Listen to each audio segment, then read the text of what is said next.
For your chance to win 6-month subscription to a leading aviation magazine and a Wings goodie bag, can you answer the following question? In which year did the Royal Air Force fight the Battle of Britain? Was it A, 1939, B, 1940, or C, 1944? All correct answers will be entered into our grand prize draw for the chance to win 2 VIP tickets to the 2004 Great Vintage Flying Weekend. This prize includes a flight on a vintage plane. So press red now on your digital satellite remote, or visit the web at discoverywings.co.uk/win. Aviation Century, celebrating 100 years of powered flight.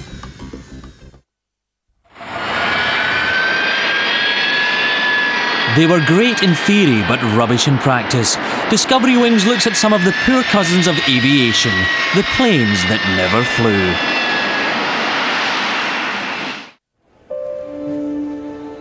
In the summer of 1963, President John F. Kennedy announces a major new aerospace program. Our strong faith in the future. He calls for America to build and fly a supersonic airliner that will cruise at over 3,000 kilometers per hour. Program in civilian aviation. Supersonic flight. This is the story of Kennedy's dream. An aircraft at the cutting edge of technology. A plane designed to fly faster and higher than any of its rivals. The Boeing 2707.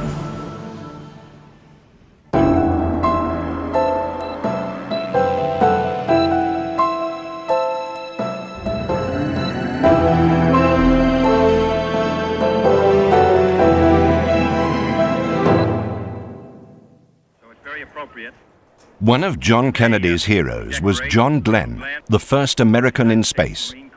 But Glenn was also the first man to fly America coast to coast at supersonic speed in the year 1957. Ever since that flight, Kennedy had dreamed of building an American supersonic transport.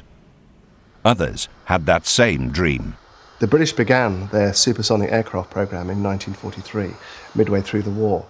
It was a design, obviously, at that stage, which called for an aircraft to be capable of Mach 1.5. That's 1.5 times the speed of sound, or about 1,000 miles an hour, which is really quite adventurous when you think about the speeds they were achieving in those days. The British had several projects. Among these were the Miles M52 and the de Havilland DH-108 Swallow. But Britain was beaten to the prize by Chuck Yeager, flying the American Bell X-1. To tell you the truth, I was hopping mad, because I realized we could have done it and we'd missed the boat by cancellation. Not with the DH-108, but with the Miles M52. I was to be the pilot of the Miles M52, so I'd followed this carefully, and we were 80% ready for the first flight, when, without any warning, without any consultation, the aircraft was cancelled. On October the 14th, 1947, the rocket-powered Bell X-1 became the first aircraft to fly faster than sound. The British were really upset that the Americans had been first through the sound barrier, because British technology was ahead of the Americans. The British just fluffed it, lacked the guts to do it. The reason the British gave for cancelling the Miles 52 was lack of knowledge surrounding what happens to an aircraft as it approaches the sound barrier. When an aircraft approaches the speed of sound, several things happen. The most disturbing of which for the occupants of the aircraft is the aircraft begins to shake and rumble, depending on how rapidly or how slowly you approach the speed of sound. But in aerodynamic terms, a wave builds up, an area of compressibility builds up, a shock wave.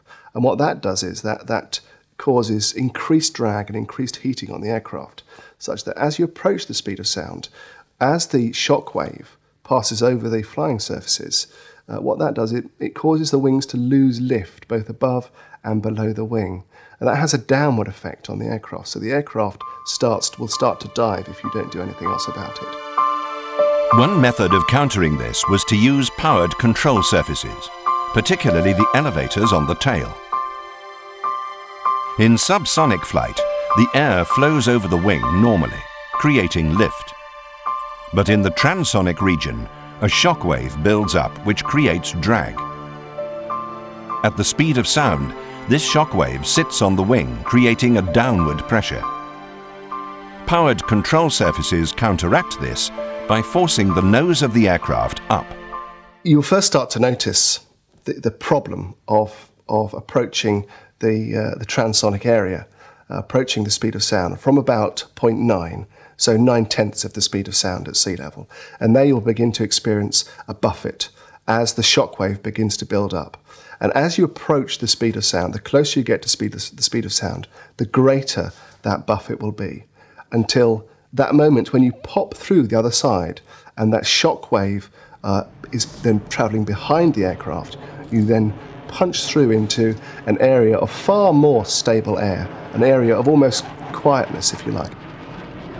By the mid-1950s, military aircraft were routinely flying beyond the sound barrier. But they did so only for short periods. Sustained supersonic flight was a much bigger problem than just punching a hole in the sound barrier. Supersonic flight for passengers is actually very different from supersonic flight in the military context. If you're going to fly passengers at supersonic speed, you have to fly them for a long, long time at high speed, whereas military operations tend to be a quick dash. Only one country decided to tackle the challenge. Defeated in the race through the sound barrier, the British now embarked on the design and development of a supersonic airliner. It was to signal the start of a race that would transform the world of aviation.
Rise above the average with the ultimate Mile High Club. Discovery Wings.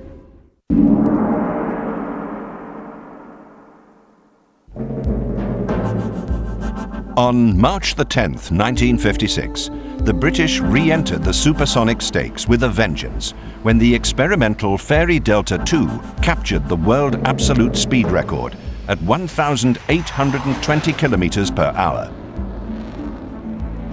The Fairy Delta II introduced a series of revolutionary features. A long, narrow delta, perfect for cruising beyond the sound barrier, and a drooping nose to allow the pilot a better view on takeoff and landing.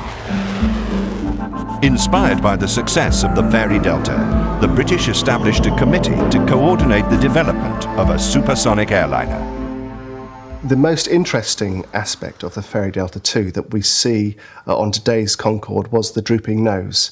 Now what that is it's simply, as you see on Concorde, a nose that kinks. One of the problems with the Delta winged aircraft, and an aircraft that is designed for going supersonic speeds, is that in order to fly very fast, obviously you need something that is as aerodynamic as possible. The problem is they are very, very difficult to fly at low speeds. So when they come into land, they have a very high angle of attack, and very, very difficult then for the pilots to see what they're doing. So they then put this kink in the nose, if you like, to have this cantilevered nose, such that in takeoff and landing, to give the pilots better visibility, they put this design feature in, which we see today. In March 1959, the preliminary design work had progressed to a point where the Supersonic Transport Committee was able to report its broad recommendations. There were two main recommendations. The first was for a small, fairly simple aircraft to carry around 100 passengers and do about Mach 1.2. The second design was for a 150-seater that should have been capable of Mach 1.8, which was considerably bigger and considerably faster. By 1959, the British thinking had crystallised into two projects. A medium-range supersonic airliner, which had a rather crazy M-shaped wing, very difficult to build. And the other project was the classic, what's now the classic long, thin delta for a supersonic airliner that could fly across the Atlantic. Now would emerge a decision that would shape the whole future of the race to build a supersonic airliner. When they awarded the design study contract in 1960, the British made it a condition to BAC, who got the contract, that they should seek international collaboration for the building of the supersonic transporter. The first country BAC approached was the United States. But in 1960, there was little interest shown in the USA for collaboration. So the British turned to France as a potential ally. The British and French eventually decided to cooperate because the supersonic airliner project was just too big for either of them to do on their own. It was helped by the fact that the two different design teams in France and in England had more or less come to the same conclusion about what the aircraft should look like. The aircraft was to be a delta-winged design. It was to be called Concorde, a word common to both languages, which means agreement or harmony. But to become credible, Concorde needed customers in the airlines. In June 1963, Concorde received the major airline order that meant it would fly.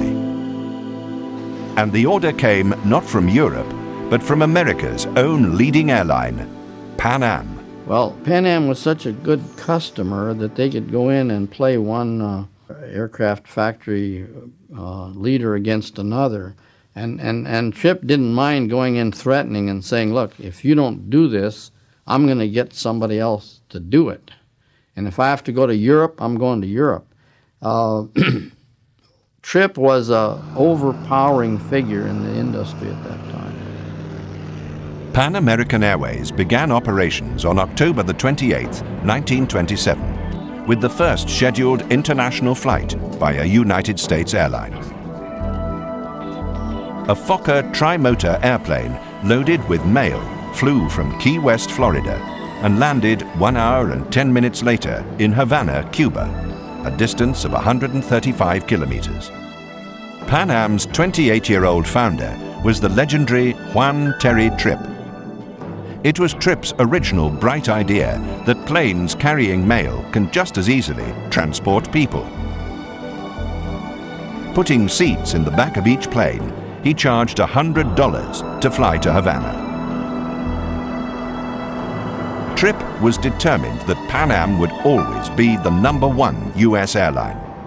In the post-war world, in the 1960s, Pan American Airlines was one of the big names. Most American airlines tended to fly inside America, but Pan Am had built his reputation on flying all around the world. And they did that by always buying the latest and best aircraft. On October the 26th, 1958, Pan Am became the first US airline to operate a jet passenger plane, a Boeing 707 christened Clipper America. It flew from New York to Paris, halving the normal flight time. Juan Tripp was also determined Pan Am would be the first airline to go supersonic.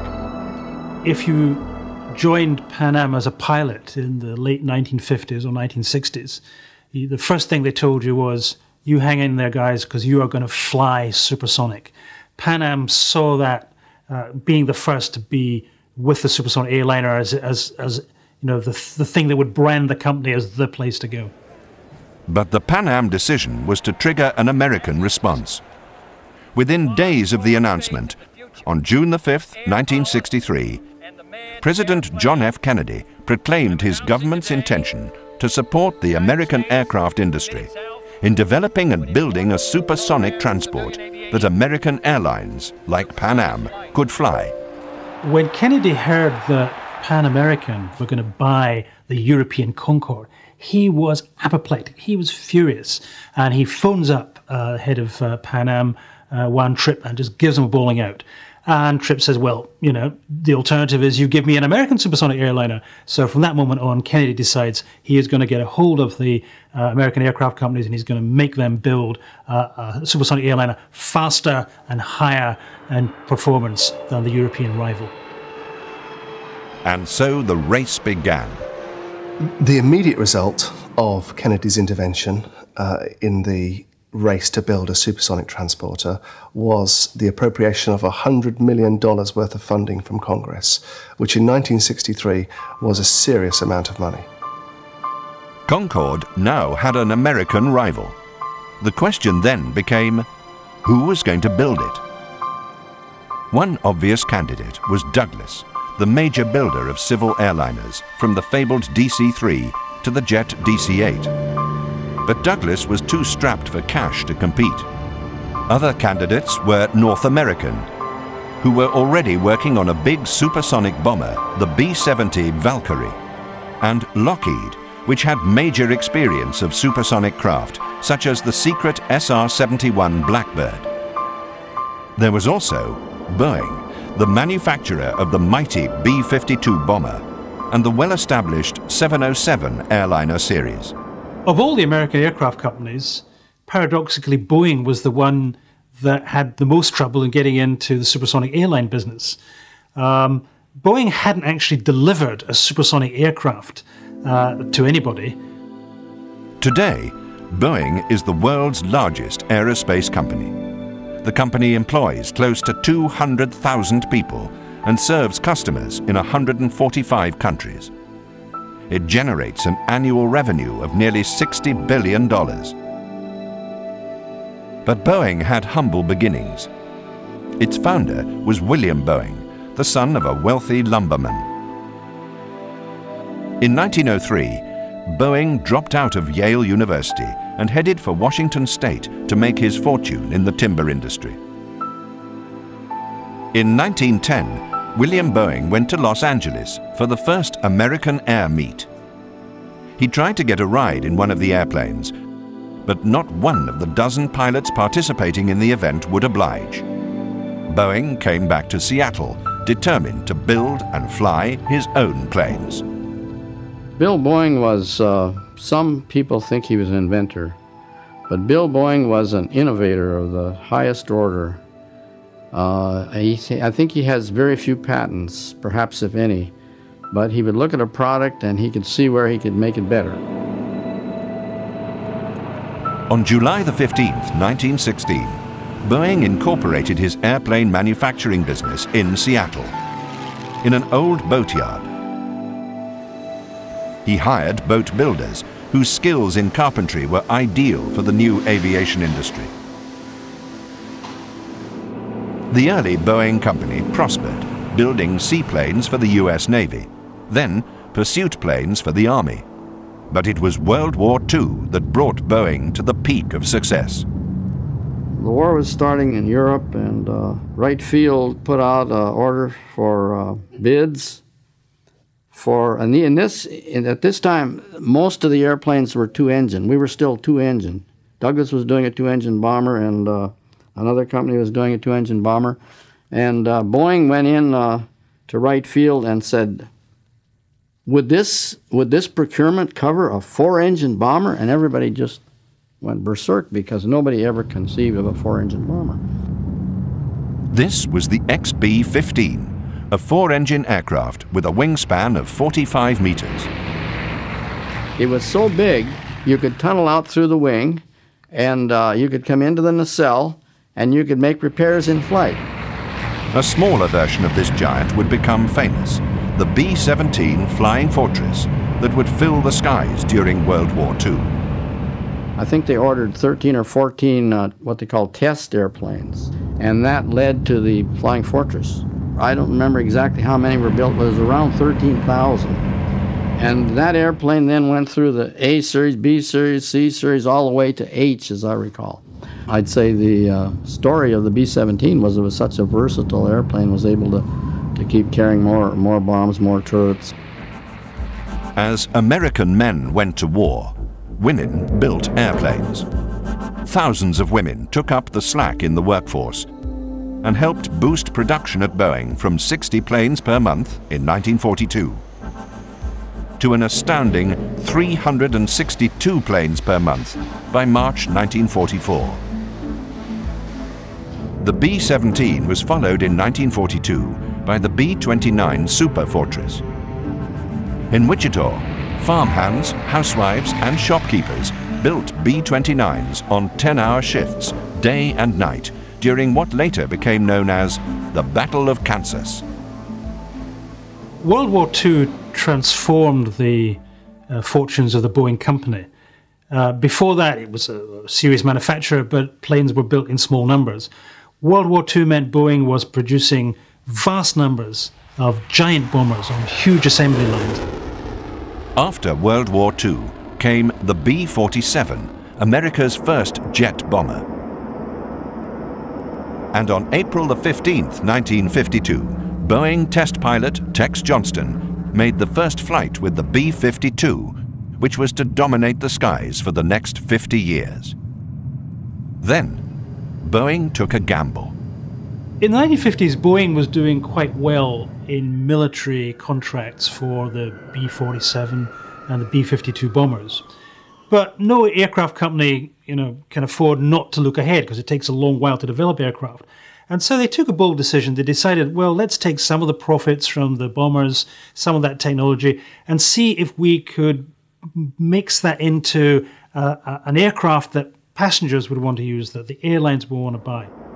We had all the knowledge of the B-47, the B-52, so it wasn't too big a job in the wind tunnel to develop a low-wing airplane that could be used as a tanker, and we knew they needed a tanker, so there had to be a tanker, and we hoped it could be a passenger airplane, although we weren't really sure that that was the case. So that's why the Dash 80 was born. The Dash 80 took to the air under the control of Tex Johnston, who had flown the B-52. Johnston was determined to show Boeing had built a great plane. So he barrel-rolled the Dash 80 over the Seafair hydroplane course on Lake Washington on August the 7th, 1955. A maneuver that only nimble fighter aircraft usually do. Boeing's president, William Allen, was there to witness it. And Allen turned completely white, looked over at his technical advisor, Wellwood Beale, and he said, "Did we authorize that?" And then just before he could turn around, here he came back again and did it once more. Boeing's gamble paid off. The Dash 80 became the prototype for the KC-135, the first jet aerial tanker. And that turned into the Model 707, the first in a long line of Boeing commercial jet airliners. Boeing had done something clever with the 707. Using about 1/10 of the fuel, the $5 million 707 could carry as many transatlantic passengers a year as the $30 million Queen Mary ocean liner. Boeing had created a market and killed the passenger liner. In 1958, with the 707 entering service with Pan Am, Boeing set up a small group to concentrate on developing a supersonic passenger aircraft. By 1960, the company was spending over $1 million annually on the project. The design was designated the Boeing Model 733. Boeing actually started work on supersonic passenger airliners very early on, right at the beginning of the 1950s. But in a kind of research way, is this possible? Where are the engines going? Where is the metallurgy going? But what you begin to see is by the end of the 1950s, they're starting to get quite serious about it. They're beginning to think this can be done. With Kennedy's call for America to actually build the SST, the Model 733 could become reality at last. Throughout late 1963, the three contenders for the prize of building the American SST, Boeing, Lockheed and North American, worked in secret on their designs. Who would win? And with what kind of plane? More importantly, could the late American competitor still capture the market?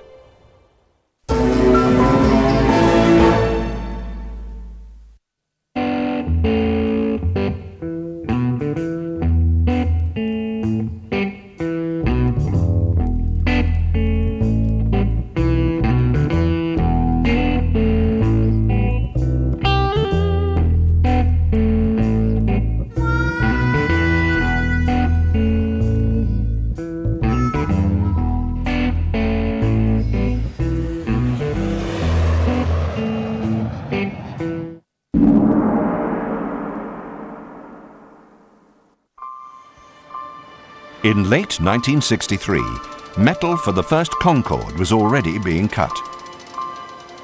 Could America catch up? There was a recent precedent. The British Comet had been the first jet airliner in service in the 1950s. But a series of fatal crashes revealed serious design flaws that had resulted from the Comet being rushed into airline operation to beat the Americans. As a result, the Boeing 707 came from nowhere to dominate the skies of the 1950s and 1960s. The Americans came late to the supersonic race. They wanted to leapfrog the Europeans, and so they decided to go faster. The Europeans were going for Mach 2.2, which meant they could build Concorde out of existing materials using existing technology.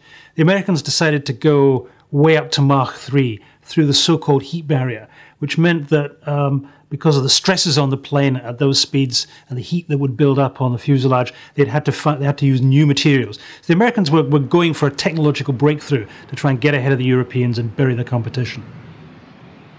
To beat the competition, both at home and in Europe, Boeing proposed a plane that was far bigger than Concorde. It was designated the 2707. Boeing realised that if they were going to beat the Anglo-French Concorde, they would have to be bigger, better and faster. So their design was for a faster aircraft and for one that would carry 2.5 times the number of passengers as Concorde. So instead of 120, we're looking at 277 passengers on board. To help design its new 2707, Boeing built an amazing life-size mock-up.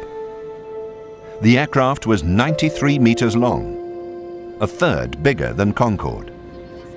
There were 277 seats, 30 first class and 247 tourist. 2.5 times the number of passengers the small Concorde was designed to carry.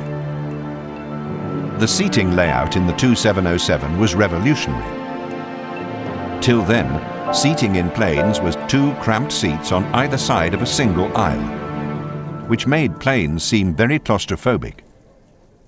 Boeing decided that in order to entice people into this new aircraft with these fancy speeds, they'd have to offer a bit of something else. And so they made the fuselage bigger so they could get more seating in. Today we are very used to three sets of seats, 2 aisles. But this was the first time when Boeing was developing the supersonic airliner that they decided to introduce that into an aircraft. By comparison, the Concorde has a very narrow fuselage and the old-fashioned 2-abreast single-aisle layout. The 2707 would be powered by 4 massive turbojets, each capable of generating nearly 3 tons of thrust. At takeoff, the 2707 would weigh over 300 tons. The Boeing 2707 had two other very interesting features. The first was a drooping nose, not unlike we see on Concorde today, to allow the pilots much better visibility in takeoff and landing, and then to be flicked up for that needle-like high-speed flight.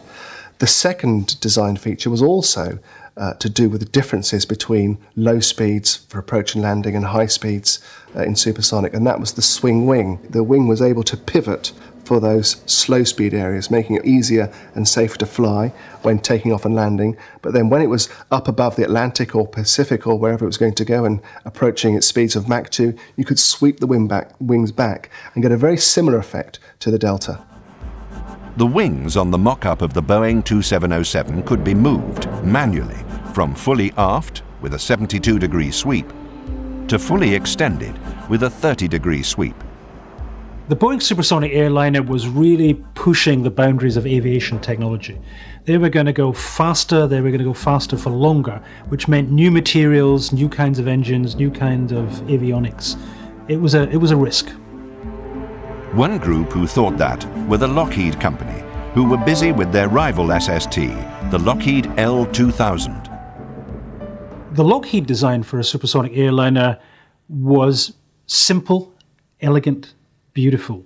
No complex moving parts like a swing wing. They'd adopted the narrow delta that everyone knew was going to work.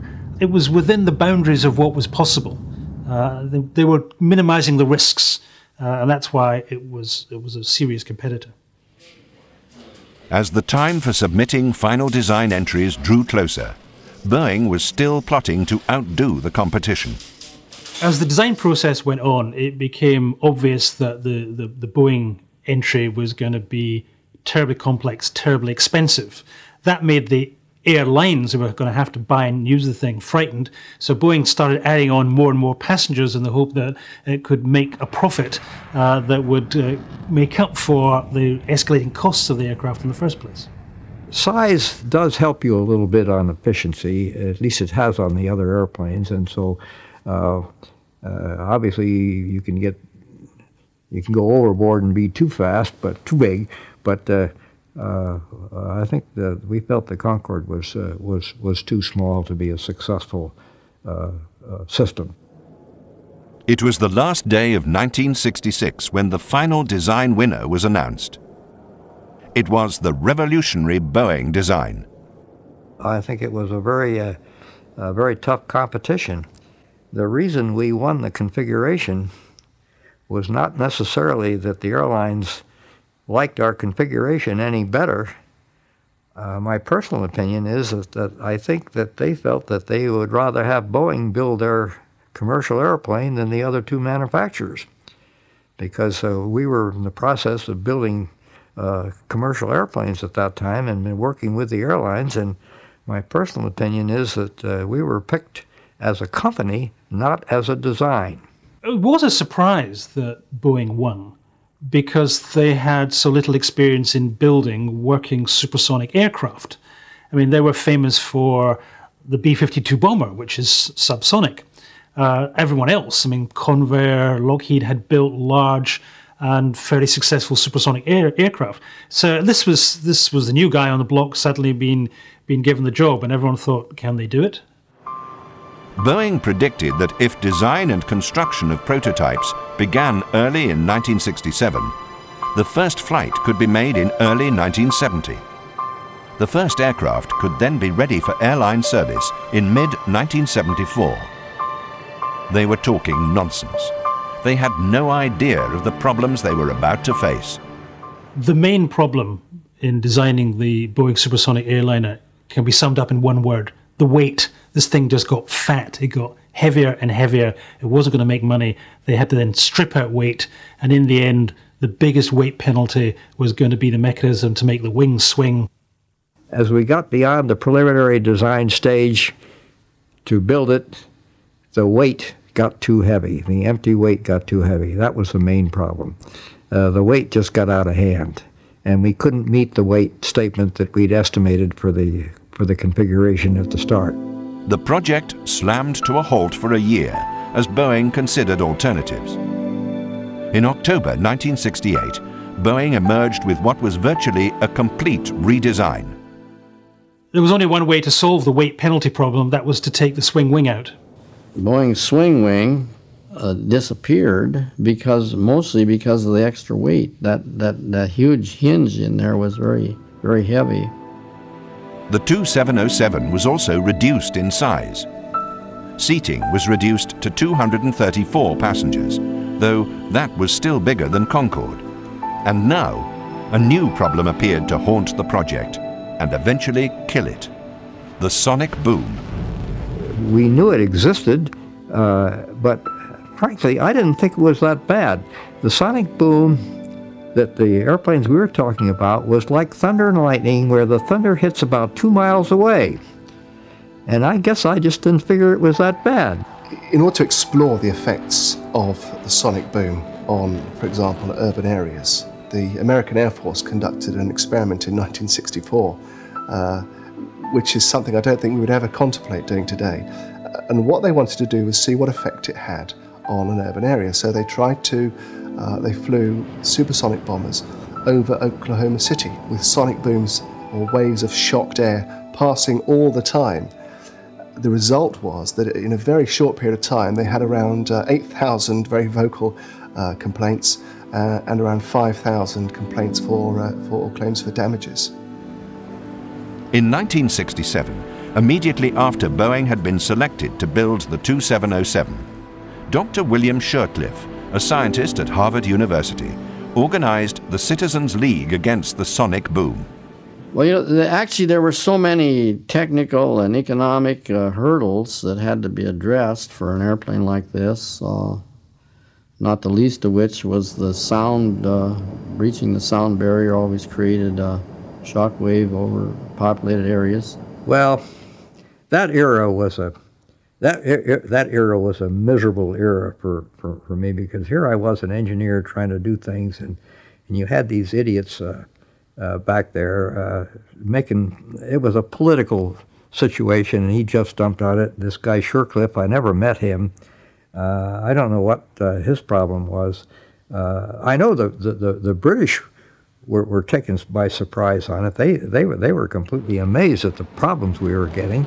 Other scientists hypothesized that the exhaust from SSTs, expelled into the atmosphere at high altitude, would start a self-perpetuating chemical reaction that would ultimately deplete a radiation-absorbing layer of ozone in the stratosphere and bring on an increase in skin cancer. I think there were other environmental concerns, perhaps not substantiated technically, about the ozone layer, about contamination of the upper atmosphere. There were all sorts of boogeymen shoved into the front of the table having to do with so-called environmental problems. But public opinion was turning against the SST. And as resistance grew, Congress itself began to express doubts about the plane. In response, President Richard Nixon, shortly after he was elected in 1968, appointed a 12-member committee to report on the project. Nixon was a firm believer in the SST when he came to power, like Presidents Johnson and Kennedy before him, and he felt that the SST was essential to American prestige. And in order to underline the case for the SST, he appointed a committee. To his great surprise, I think, and consternation, the committee came out against the SST and decided it was completely unviable. Apart from the sonic boom, the Boeing SST was encountering other problems. When he set the goal for the American SST, President Kennedy had decreed that it would fly faster than its European rival at Mach 3. But at that speed, an aircraft's skin becomes red hot. You have to make it of expensive materials that will not melt or crack at those temperatures. To reach the speed that the 2707 was going to go at, you had to find new materials to deal with the buildup of heat. The most effective material would be titanium. And at that time, titanium was really, really complex to machine, very expensive to get a hold of. It was going to make the whole project uncommercial. It's tough environment. And temperatures in Maine is a real big problem. And whether you can ever design a structure to meet all this and still have enough left over to make any money with is not too clear at this point. The British had long since decided that these problems were too difficult and expensive to bother solving. Concorde would fly at less than 2,000 kilometers per hour, where the heating problems were much reduced. Concorde could therefore be built out of standard metal alloys to keep the manufacturing costs down. You went much faster than Mach 2. We got too hot for aluminum. I don't know, aluminum, I can't tell you exactly, but you wouldn't want to go too much beyond 2 to get to with aluminum, so you needed a better material. And titanium was quite capable. It was a good material, and we felt that it would be. So part of the program was learning how to manufacture. As Boeing's engineers grappled with the problems, the 2707 program suffered delay after delay, while costs skyrocketed. We spent several $1 million of our own company money in working titanium on the side of the outside of the contract on the SST, but maybe we were too ambitious. It might have worked at 2.5 Mach number, but I think that you go 3 and that's 400 degrees, and that's too hot. On May the 18th, 1971, the United States Senate met to vote on a motion to end funding the SST project. President Nixon had worked hard to persuade the senators to keep on with the project, but without success. The Senate voted 58 to 37 to kill the Boeing 2707. I think that Kennedy's decree that the SST should be bigger, better and faster than the European rival did cause major problems for Boeing and for the whole project right throughout it, because they were always aiming for this kind of Kennedy standard of Mach 3 and all the problems that are associated with flying at Mach 3. I think that was too hot. It just wasn't practical. I think we could go faster than the 2. I think 2.5 would have probably been okay from a temperature standpoint. But certainly any higher than that would have probably not been practical. Europe looked like it had won the technological race. In 1973, only 18 months after the Boeing SST project was cancelled, Concorde made its first visit to the USA to attend the inauguration of the new Dallas-Fort Worth airport. During its 4-day stay in Texas, Concorde made supersonic demonstration flights over the Gulf of Mexico and proved to be the outstanding attraction in the flying displays which formed part of the airport dedication ceremonies. But it would soon become clear that Concorde's victory was no victory at all.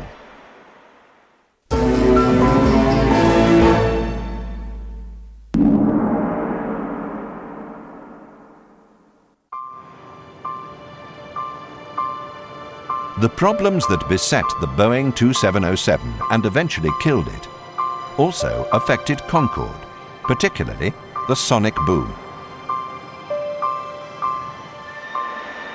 British Airways flew its first ever regular supersonic flight between London and Bahrain in the Persian Gulf on the 21st of January 1976.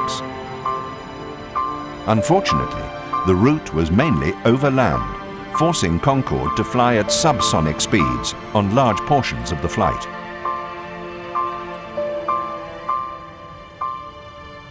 Next came the introduction of a service to Singapore. But on the 13th of December 1977, after only 3 return flights, service was suspended because of complaints from the Malaysian government about the supersonic boom over the Straits of Malacca on the west coast of Malaysia. Ultimately, Concorde, though it made it into passenger service, it suffered the sonic boom problem that had dogged the early Boeing project. The Americans banned supersonic flight over the continental United States. Some people said that was in retaliation. Whether it was or wasn't is neither here nor there. It meant that Concorde could only fly supersonic over the Atlantic. It couldn't meet any of the requirements that we couldn't meet, and it still can't, but there's so few of them that nobody cares. They don't meet the sonic boom, and they don't meet the takeoff noise, and I guess there are probably only half a dozen or so flying in each airline. Concorde will never be profitable in the sense of making back the money that it cost to buy or to develop. As far as the airlines are concerned, well, Concorde makes money on an individual flight-by-flight basis because it can charge very high tickets to the kind of luxury passengers that are there. The system exists now because it's unique and it's high cost and it's one of a kind, and if you want to make a splash, you go over on the Concorde. And okay, Betsy and I were on it. Well, we went over, take off from Washington about 4:30 in the we took off from Washington about 4:30 in the afternoon, and you're in a hotel room in London, 9 o'clock. It's great. But there is one aspect of the Boeing 2707 story that has never been told. A development that was to usher in the age of airline travel for everyone. On December the 22nd, 1965, Boeing's chairman, William Allen, and Juan Tripp of Pan American Airways signed a letter of intent which committed Pan Am to purchasing 25 of a new cargo plane. Unlike the 2707 that was dominating Boeing's attention, the new plane was almost an afterthought. Boeing kept it simple. The design was just a scaled-up 707. They called it the Model 747. The world would call it the Jumbo Jet. The 747 is an amazing story. And it started back right after the Vietnam War, where the government said, we need to move a lot of material and a lot of people around the world in a hurry. The 747 was actually developed in tandem with the Boeing supersonic project. And the aim was to put in the 747 what you couldn't get in the supersonic aircraft, which was freight. It was just meant to be a big cargo plane in the first place. The Boeing company in 1965 decided to scale up the 707, I think as a freighter originally, but it was soon realised you could pack so many people into these aircraft and fly them at high subsonic speeds that it was very, very commercially viable and made great sense. When the dream of supersonic passenger flight died, there was only one plane to step into the breach, the 747. The first 747 entered service with Pan Am in 1970 and started a true revolution in flying. Suddenly, the cost of long-distance air travel was within the budget of the ordinary family. The age of mass air transport was born. Today, there are over 1,200 747s flying, compared with just 12 Concordes. The dream of supersonic transport was an engineer's dream, it was a politician's dream, it was Kennedy's dream. The passengers wanted something different. They wanted cheap tickets, they wanted reliable service, they wanted comfort, and that will always be the future of the airline business. Now, as a matter of fact, if somebody were to ask me today, will there ever be a supersonic airplane in the U.S., built by the U.S., I would say first you got to define what you mean by supersonic.